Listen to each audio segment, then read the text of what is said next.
Hey, what's going on, guys? Welcome back to my channel. Today I'm highlighting another Thermoworks product called the Thermapen. Now this baby is meant to check the internal temperatures of your meats as you're cooking. This is an instant read Thermapen.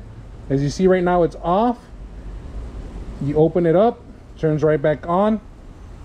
I will have a link on the description below if you're interested in something like this, but this is a must-have either when you're cooking outside or you're inside and checking the temperatures. Let me just give you a quick demonstration of how this works. I have some chicken that we're cooking here.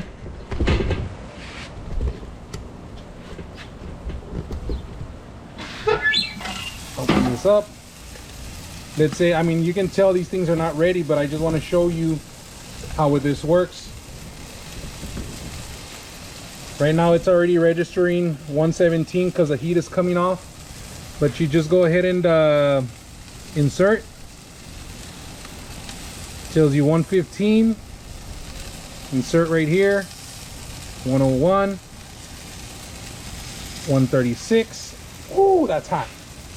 If that's the case, you just extend it further and you go this way and get away from the heat. You're at 146. It's instant read, guys. It's pretty awesome. 128. A must-have for anybody who really enjoys cooking. If you like this product, go ahead and hit them up on the links below, and I'll catch you guys on the flip side. Thank you for watching, and please don't forget to like and subscribe.